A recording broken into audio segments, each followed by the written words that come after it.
যারা হঠাৎ করেই কি অস্ট্রেলিয়া দলে ডাক পাওয়ার কারণেই ভালো খেলোয়াড় হয়ে গেল? কোনটা সোনা আর কোনটা মানে কয়লা এই ব্যাপারটা তারা পার্থক্য করতে পারে না।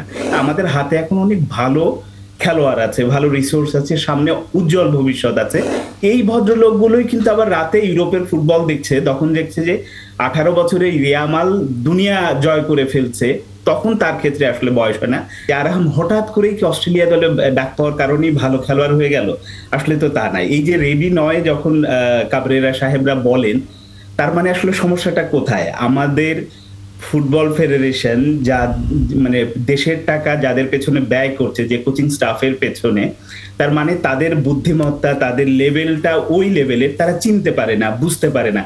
কোনটা সোনা আর কোনটা মানে কয়লা এই ব্যাপারটা তারা পার্থক্য করতে পারে না। এইরকম লোক দিয়ে আমরা বসিয়ে রেখেছি, এইরকম লোক দিয়ে আমরা ন্যাশনাল টিম চালাচ্ছি।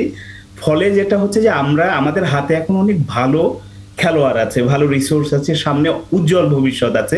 কিন্তু শুধুমাত্র একজন ভালো মানের কোচ নেই, ভালো যারা এই দেখভাল করবে তাদের মাথায় ওই পরিমাণ বুদ্ধি বা পরিকল্পনা নাই জন্য আমরা এখনো আগের জায়গাতেই চুপচাপ আছি। হ্যাঁ, খানিকটা উন্মাদনা হচ্ছে, দর্শক মাঠে ফিরেছে এটাই, কিন্তু মূল জায়গাটা ওখানেই।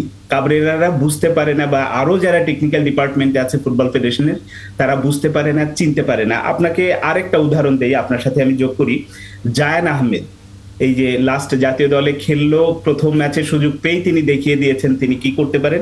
এই জায়ান আহমেদকে নিয়েও কিন্তু ফুটবল ফেডারেশনের পক্ষ থেকে, কোচিং স্টাফের পক্ষ থেকে বলা হয়েছিল, জায়ান আমেরিকাতে কলেজ লেভেলে ফুটবল খেলে, ন্যাশনাল লেভেলে বা এই পর্যায়ে মানিয়ে নেওয়ার জন্য অনেক সময় দরকার, এই লাগবে সেই লাগবে, কিন্তু সেই জায়ান তো বুঝিয়ে দিয়েছে যে সুযোগ দিলেই মানে পারা যায়।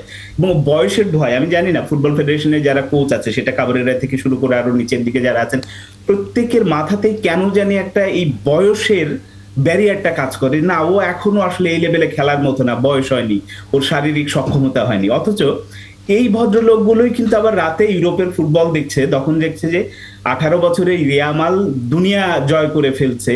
তখন তার ক্ষেত্রে আসলে বয়স হয় না।